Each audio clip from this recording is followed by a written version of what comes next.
আমি দেখাবো। এটা হলো চায়ের বাটি।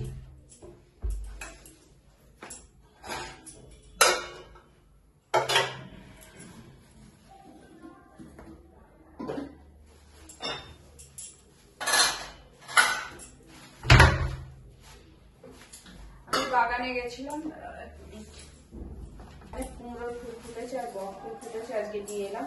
বক ফুল ভাবছি আজকে কুমড়োর ফুলটা পেঁয়াজ দিয়ে একটু ভাজা ভাজা করবো। এরকম কুমড়োর ফুলগুলো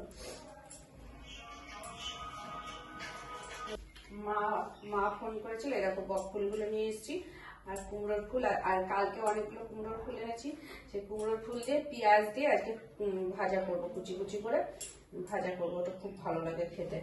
আর আসার সময় চিকেন বললাম যে চিকেন আনবো, তো আসার সময় চিকেন নিয়ে এসেছি। এটাই জাস্ট আজকে যেহেতু সানডে, তো সেই জন্য।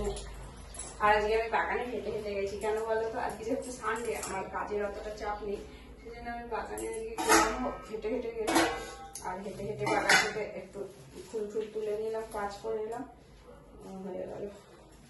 বাবা কেমন করে গিট দিয়েছে গো, ভুলে যাচ্ছে না।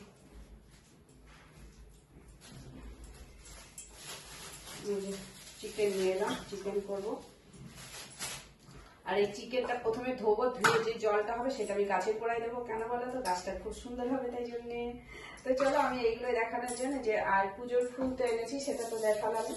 আর এই যে চিকেন, এই ফুল, ফুল কি দারুণ লাগছে দেখতে, দেখো খুব সুন্দর লাগছে, তাই না? কুমড়ো ফুলগুলো এত সুন্দর লাগছে, খুব সুন্দর লাগছে, সঙ্গে বক ফুল। চলো টাটা, চলো টাটা। আর আমি বাগানের মানে তোমাদেরকে আমি নিজে নিজে যতটা পেরেছি ভিডিও করেছি, বাগানের ভিডিওটা। স্ট্যান্ড নিয়ে ওইখানে বসিয়ে করানো খুব মুশকিল, সেজন্য স্ট্যান্ড না, হাতে করে যতটা পেরেছি করেছি। দেখো ভিডিওটা কেমন লাগলো অবশ্যই জানিও।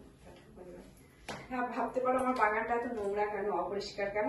আমার বাগানটা অপরিষ্কার নয়, পরিষ্কারই আছে, কিন্তু ওই যে ময়লার অনেকটা দেখলে ময়লার জঙ্গল, ওইগুলো হলে পরিষ্কার করে করে রাখা হয়েছে। এখন কোনো লোক ডাকতে হবে, লোক ডেকে ভ্যান ভরে, এর আগেও করিয়েছিলাম, ওইগুলো ভ্যান ভরে আবার মানে কোনো ফেলার জায়গা নেই তো, যেখানে এখানে ওইখানে ভ্যান ভরে নিয়ে ফেলতে হবে। তো আমার টাইম পাচ্ছি না নানা কাজের জন্য। দেখি এক দুদিনের মধ্যে ভাবছি ওগুলো এখন পরিষ্কার করে ফেলে দেবো, অনেকটাই নোংরা জমে গেছে। ঠিক আছে, তো সেই জন্য আর একটা লোক নেবো, আর একটু যে ঘাস ঠাস গুলো আছে ওগুলো পরিষ্কার করে দেবে, তাহলে আমার বাগানটা পুরো ক্লিয়ার হয়ে যাবে, সুন্দর লাগবে দেখতে। আর গাছ টুকটাক লাগিয়েছি, খুব একটা গাছ, ফুল গাছ লাগানো নেই, লাগিয়েছি খুব একটা লাগানো হয়নি। তো যা লাগিয়েছি মোটামুটি দেখা যাক, আগে তো বড় হোক গাছগুলো, বড় না হলে তো বোঝা যাবে না, না বড় হলে মনে হয় ভালো লাগবে দেখতে। আর যখন চন্দ্রমল্লিকা গুলো ফুটবে ওইখানে, তাহলে মানে আরো সুন্দর লাগবে দেখতে। আর বাগানটা কি বলতো, এক সাইডটাই রোদ পড়ে, যে সাইডটাই রোদ পড়ে সেই সাইডটা গাছগুলো খুব সুন্দর হয়, যে সাইডটাই রোদ পড়ে না তো ওই সাইডে অত সুন্দর গাছগুলো হয় না, এটাও একটা সমস্যা।